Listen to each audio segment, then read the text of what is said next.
All righty, we are live this time. I'm actually checking one more time before you start talking. Yeah, we're live. Are we live? Are we good? Yes, Yep, we are live. says in the Sweet. corner. Awesome. We are back for the second time, ladies and gentlemen. Fun fact, if you didn't see our LinkedIn post, we caught up with Evan last week, and it was honestly one of the best conversations we've ever had. And then as we were ending the conversation, my screen on the top right, when you're live, it says end broadcast. And you know, Evan popped off, and then me, Jake, and Dan were chatting it up, and then we were like, all right, guys, bye. And I go to end broadcast, and it still said go live. And I was like, nice. Motherfucker. So anyways, happy Thursday. It's great to have y'all back. It's great to be back with Evan and Dan. Dan, I haven't asked you in a bit. What's the weather in Tampa, man? Well, let's see. That's a great question. It's currently 67 degrees, a high of 80, low of 62, partly cloudy. So warm. 34 degrees right now. And then Evan, you guys are going through the ice age right now. Yeah, it's 34 here too, and it looks icy outside. Yeah, I've been outside this morning yet, to be honest. So I'll say this, Evan. I was in Austin for work one time, and it snowed. And when I mean it snowed, I mean there was maybe 11 snowflakes that actually hit the ground. The entire city shut down. I had a day off. Yeah. I purposefully had moved my flight to like the end of the next day to be able to say, hey, I'm going to go in and enjoy the city of Austin. And man, I'll be honest with you, there was nothing on the ground by about 8:30, but because the buses couldn't run, all the restaurants and everything else said, you know what, this is a free snow day for us. So I got to walk around your parks and do nothing for about 8 hours. So fortunately, I've been back, had a great time, but hopefully you guys have learned to deal with the ice and snow a little bit better. I don't think so. Everything was shut down yesterday, and there was like a very thin layer. So honestly, I think the state of Texas just treats ice as like, we're going to close everything down. Everyone gets a free pass today. That's great. That's the way it was in South Carolina, man. They would hint at snow and everything would cancel. As a kid, Buddy, I don't even want to tell you what Florida would do if there was even the idea of snow here. Dude, if it gets below 40 in Florida, like y'all shut down just in general. Like, it doesn't have to do that. I mean, you'll be on it. I'll be honest. You'll see 50 degrees on the temperature thing, whatever, on your phone, and Parkers are being broken out. We're just not built for it. But I will say this: he's a listener of the show. My buddy Kevin just built a brand new house in San Antonio. It was delayed for about a year to get built. He finally gets it built. They put in all brand new landscaping. Everything's ready to go. He signs the paperwork, and that's when all the big ice storm comes through. So he's stuck with a $2,500 landscaping bill to fix all that. So welcome to new home ownership, Kevin.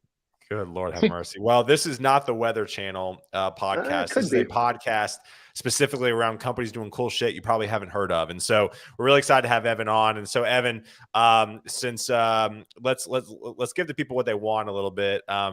Who are you? What is Outlier? And then we can dive in. Sure. Who am I? So I'm a quote unquote recovering attorney. I'm a Texan. I grew up in Dallas, live in Austin, huge Dallas sports fan. Kind of the impetus for the entire company, and we can talk through company history a little bit, was my love for Dallas Cowboys football. Still mourning that loss, but honestly expected. So the company is actually called Colorcast. There's a long kind of reason for that. The product that's leading the charge right now is called Outlier. Outlier is a one-stop shop for all things sports betting. I like to compare it to kind of a kayak of sports betting. You can browse, analyze, and execute your picks on any of the 4 major sports books in 2 clicks. I've been message testing this a little bit, but we're kind of the first sports betting super app where you can get it all done sort of in one spot and feel confident in your bets and have made them with the support of data. So obviously, we had you on for Colorcast. We wanted back on for Outlier. What caused that pivot? Yeah, there's a lot of things. So let's see. First and foremost, our users were asking us, hey, is there a way we can bet on Colorcast? So that's sort of where we started exploring the sports betting space. Number 2 was we saw New York legalize sports betting in January of 21 and do about $1 billion of handle in 1 month. And pretty much the entire sports fan engagement industry took notice, and that we did too, where we're like, oh my gosh, like sports betting is the future of fan engagement. We got to figure out where we fit in. And then perhaps most of all, the economics just make a hell of a lot more sense on Outlier. So, with this kind of downturn, all venture-backed companies were challenged to do two things. One was really reduce spend and extend runway. So we've done that. And two was generate revenue as quickly as you possibly can. So all of these kind of things came together at once, and we're like, wow, we have a really interesting idea for this, sports betting super app. And we had already kind of tested it, put it in market, and so we ended up going kind of full pivot on it. And it's really, really been paying off. Actually, since we talked last Thursday. It was literally last week. Yeah. Yeah, since we chatted this exact time last week in this same exact format, we've signed up thousands more people. We have like a huge week. It's because of the show. Yeah, I knew you were coming on the show. And the TikTok algorithm. That's helped us out a lot. So yes. Yeah.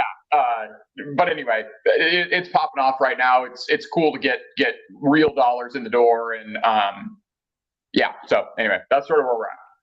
Evan, I know very well what you guys do. I think if somebody goes on their website, they can figure it out pretty quickly. Yeah. You kind of gave an overview of what it is, but break it down.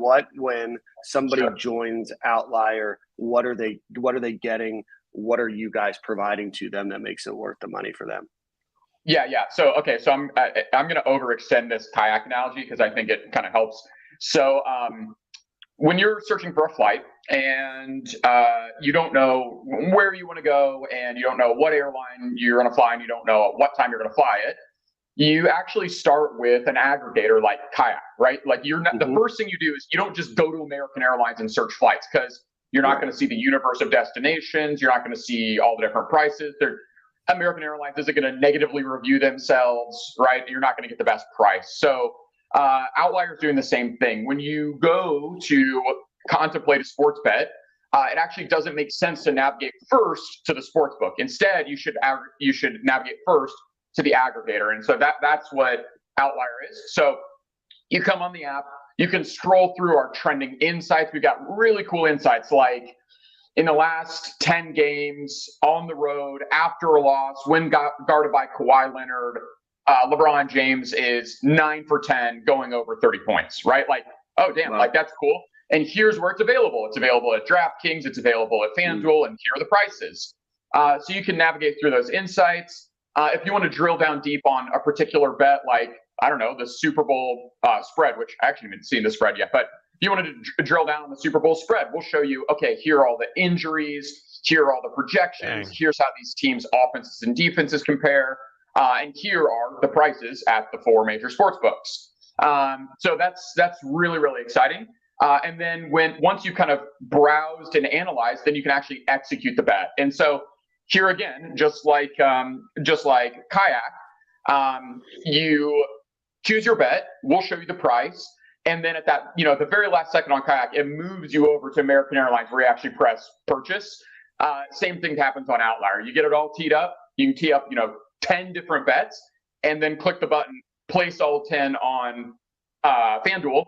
We'll move you into FanDuel, pre-populate your bet slip, and you check out. There you go. Super Bowl Eagles. Yep. 1.5. Yeah. Eagles 1.5. So Evan, talk to the folks about you guys making money. Obviously, there's a subscription model where folks can get access to this data. Talk to us a little bit about that. Talk to us a little bit about your relationships with any of these sports bets, or sports books, if you're allowed to. How does that work from like a partnership perspective for you? Obviously, pushing a lot of business that way. Talk to us a little bit about how you make money and everything else. Yeah. So the primary revenue driver is subscription based. So we charge $20 a month for the service. And actually, the way we justify this, and to be clear, like, we have a lot of happy subscribers. The way we justify it is, look, if you win 1 extra bet or 2 extra bets a month, you've already paid for it, or you've made your money back. So So yeah, that's kind of our main revenue driver is the subscription. We also have partnerships with the sports books. So every time we kind of sign up a new bettor on FanDuel, DraftKings, MGM, whatever, we get paid by the sports book. Now, I haven't exposed those unique URLs quite yet to our user base because I'm a little concerned about us aligning too closely with the sports book and not closely enough with our end user, the bettor, because we're in this really unique position where like we win if you win, whereas the sports book loses if you win, right? So that's kind of the second revenue driver, and I'm unsure when we'll kind of turn that on, but theoretically it's there. We have the agreements in place. Talk about, man, I'm fascinated with how do you guys get this data, right? I mean, that's impressive, right? You know, LeBron has done this during this and that. I mean, that's crazy. So like, how do y'all aggregate that? Yeah, so I get a little out of my depth here because I'm the non-technical co-founder. Sure. We're all non-technical. So are we. Yeah. We'll just try to play them on TV. Yeah. In layman's terms, which is all I know, we have agreements with a number of different sport data providers. There's a giant out there called Sport Radar. So we've got an agreement with Sport Radar, Sport Data IO, Quarter4, a whole number of data providers. But that's really just step one because that's how we kind of like bring in the raw data. Step two is can we like blend that data? So maybe Sport Radar tells us, oh, like here's LeBron's performance over the last 4 games, but Sport Data tells us, and here's how he's done versus Kawhi. So can we like blend that information together to give you a deeper insight? But then honestly, the probably the most difficult part, at least from what I understand, is then we pull in all of the odds from all of the sports books with their APIs. And so what we're saying is not only is this how LeBron does on the road, not only is this is how he does against Kawhi, not only is this how he does on the 30-point over, but here's its availability on all of the 4 sports books. And that last part is really, really hard because when you look at all the sports books APIs, their syntax is all different. So one sports book like FanDuel might represent it as, L James plus 30 PTS, right? Like that might be their syntax for the LeBron James 30-point line. But MGM might have it as LeBron, James 29.5 plus PTS, right? So our team has done a significant amount of work understanding that actually means the same thing across 4 different sports books, and then pairing it with the data that we get from our sport data providers. That's crazy. That's incredible. Evan, I've got a question. Do you ever envision a world, or is there an opportunity for you to ever bet natively inside of the app within these sports books? Do you guys ever worry about? Obviously, people are on a subscription model, so it doesn't really matter if they bet once or 1,000 times in a month. But do you ever worry about if they get pushed to another website about them coming back, or kind of what are your thoughts and visions of the app moving forward? That might be a dumb question. Tell me. No. Not at all. Actually, it's a complicated question, not a dumb question. So we right now, I'm not too worried about pushing them off to the sportsbook on that last piece. It'd be great if they could just do it inside the app. That the tech just isn't there. It's really not our fault. It's the sportsbook's fault. The tech really just isn't there yet. So it's fine to do that last mile handoff, just like Kayak does, right? You fill out all your information, and then at the last second, you're on American Airlines to check out. So I don't think that's too much problem. Where I thought you might have been going with that question was, do we want to be the sportsbook ourselves? And that's actually kind of a complicated question. So in some ways, no, because I don't ever want to be the counterparty. Like, I don't want to win when you lose. At the same time, we're already seeing this like compression of odds where when, originally, like even 2 years ago, we'd see massive differences in prices between FanDuel and DraftKings. But now we're seeing a compression of that where pretty much most people have almost the same line. There are marginal differences. And when you get into niche markets or parlays, you see bigger differences. But as that starts getting compressed more and more and more and looks more like a commodity, then I fear less getting into that game, because we're just another person offering the commodity, and we're obviously not trying to take advantage of you. Just everyone's prices are the same, so we might as well have a price that's the same. So as we see more and more compression, I fear less getting into being like a formal sports book, but that's probably 5 years down the line. So, Evan, I've got one, I guess maybe final question. As somebody that's very interested in sports betting, of course, I don't do it in here in Florida because it's illegal. But we're starting to see the kind of changes of society's acceptance of sports betting. What are some trends? What are some things that people can look out for on the kind of the state, local, national level about sports betting to allow for you guys continued growth? Because right now, obviously, there's a number of states where sports betting is legal. There's a number of different ways that people can do that, but also you still are stuck with, a large section of the United States that's, unable to do that. Do you see the continued wind swaying to allowing more sports betting over the next few years? I do. I've been working, and I say work, I almost overstated that. I'm keeping a really, really close eye on Texas, for instance. So I actually think that there's, believe it or not, there's actually like a 50-50 chance it gets done in the Texas legislature this year, which is crazy. I think over time, all states will legalize sports betting. What I think will come behind that, though, is some real serious kind of protective gambling laws, like, limits for how much you can bet per month, or number of sports books you can sign up for, or marketing that can be done by sports books and sportsbook affiliates like ourselves. So I think and we see that in the UK, right? Like, it's totally open there, but now there's a bunch of legislation coming through where it's like, you can't use a professional athlete to market it because that's too influential. So I think we'll see some of that. Where I think we're in a really good position is twofold. One is we benefit from the tailwinds of more and more states opening up, but we actually aren't as affected by the headwinds of those marketing crackdowns because, like I said before, we're aligned with the bettor. So what we're saying is, hey, we're all for more transparency. We're all for more data-driven sports betting rather than just throwing a blind dart. Like, theoretically, if you use Outlier well and you understand the data, you're actually going to win more bets and you're going to be confident in betting. So it's less like a lottery and it's more like researching a stock trade, right? So we're actually making bettors more educated. And I think that not only are consumers shifting more towards, hey, I need to get more educated here, but I think that we protect ourselves from some of those regulatory headwinds because we're an education resource at our core, not a sportsbook counterparty at our core. Understood. My question, as we wrap up here, and again, Evan, I'm glad we got to hang out live this time. I'm glad we got to hang out in general, but definitely live. We're going to go into your product side of things. What is one area of your business, your app, that you don't like and you're trying to improve? Oh, that's interesting. Generally, I still think what we're putting out there is a little too complicated. I think that it's really hard to take all of that data and present it in a way that's understandable even for a novice bettor. I have no doubt.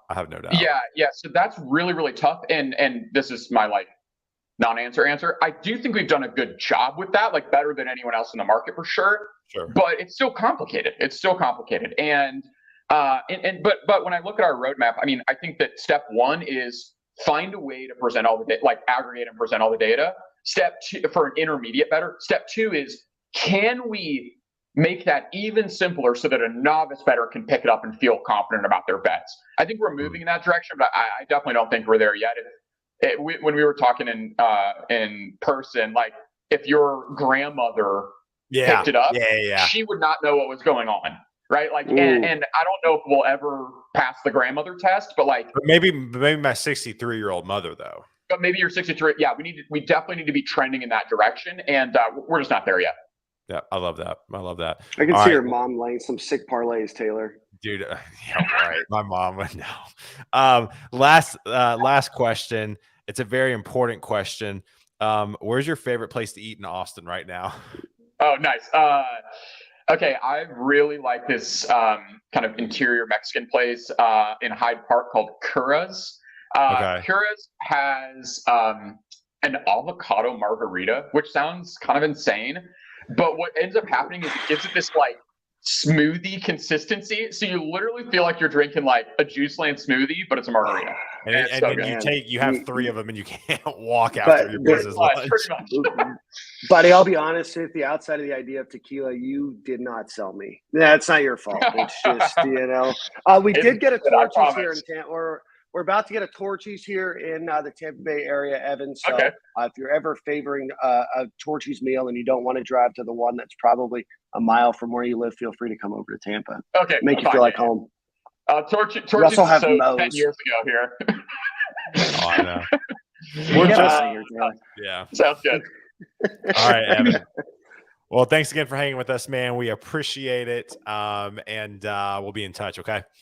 Cool. Thanks, guys. Talk later. Right, brother. Thanks, brother. Congratulations. I'm glad I hit live. But that was good. That was good. That was good. I think again, it's like deja vu because we already talked about this, but we didn't talk about live. Yeah.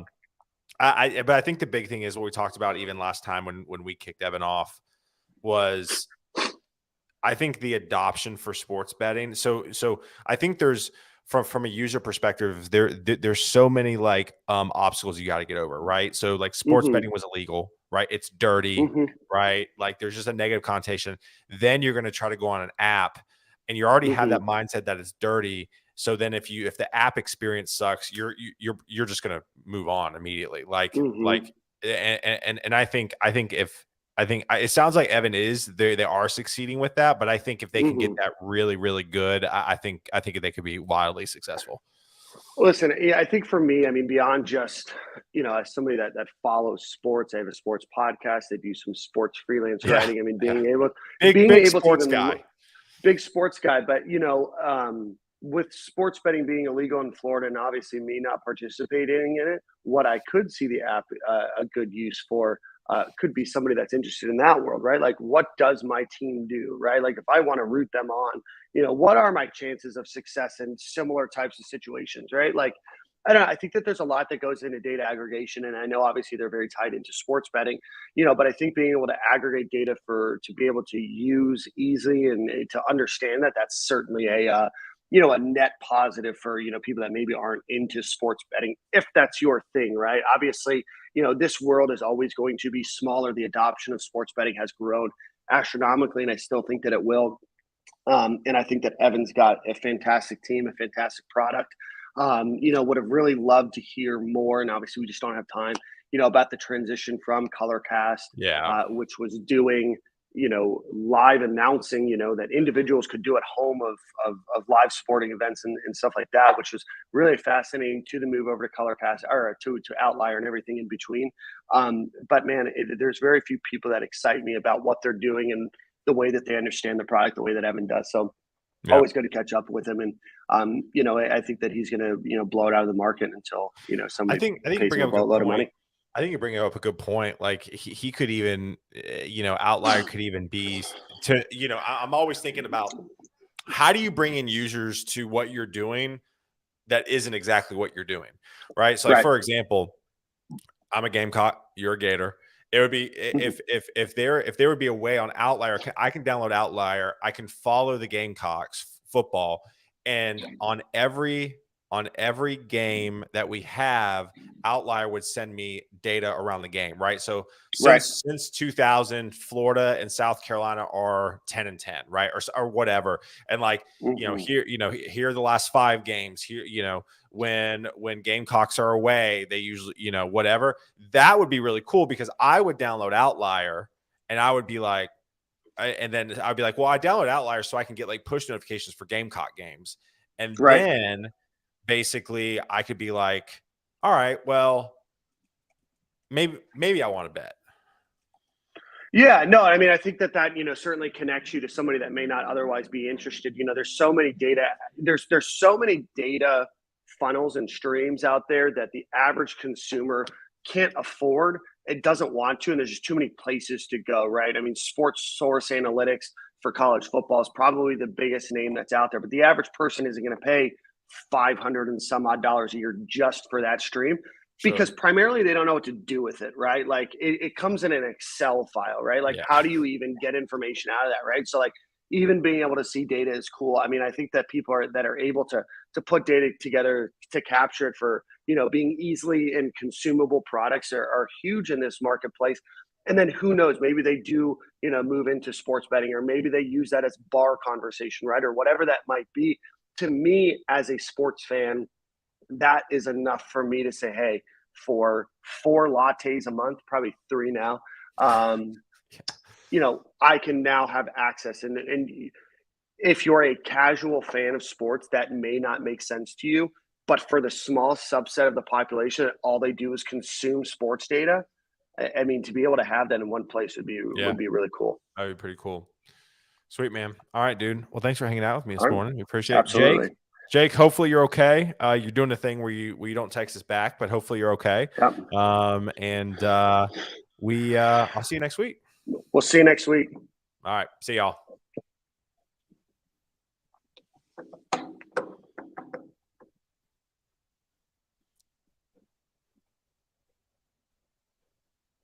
We're still live. I don't know. I think so. Okay. Why isn't it ending? Please end. It's not. Yeah. I'm going to take my screen off. All right. Nope. We're still live, Taylor. All right. Well, I'm just going to close it. What if I close out of this? I don't know. Hold on. I'm trying to having trouble connecting. Just close out and then reopen stream.